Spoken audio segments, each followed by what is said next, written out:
Subscribe to Mufti Tariq Online and press the bell icon for more videos. السلام علیکم ورحمۃ اللہ۔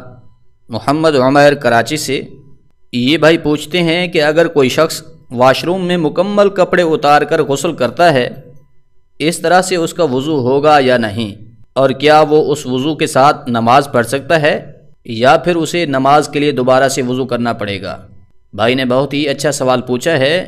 بھائی کے سوال کا مطلب ہے کہ اگر کوئی شخص برہنہ ہو کر غسل کرتا ہے، کیا اس طرح سے اس کا وضو بھی ہو جاتا ہے اور پھر وہ اسی وضو سے نماز پڑھ سکتا ہے یا نہیں؟ دیکھیے، وضو والے جتنے اعضاء ہیں، یعنی کہ وضو میں 4 فرائض ہیں۔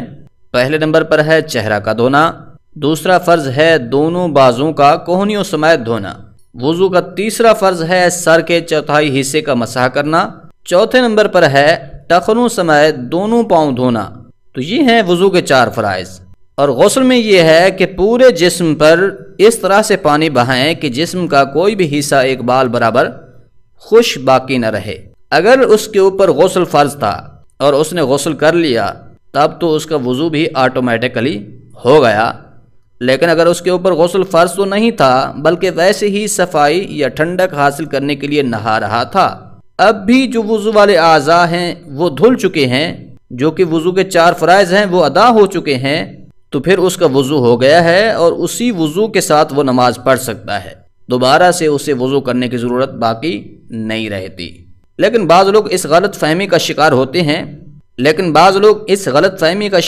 ہیں کہ جو شخص ننگا ہو گیا ہے تو اس کا وضو ٹوٹ چکا ہے، لہٰذا اگر کوئی شخص ننگا ہو کر غسل کرتا ہے، نہاتا ہے، تو اس طرح سے اس کا بھی وضو نہیں ہوگا کیونکہ وہ ننگا ہو کر نہایا ہے، جبکہ یہ ایک بہت بڑی غلط فہمی ہے، کیونکہ اگر کوئی شخص برہنہ ہو جائے، اس کا سطر کھل جائے، تو اس سے اس کا وضو فاسد نہیں ہوتا بلکہ وضو قائم رہتا ہے۔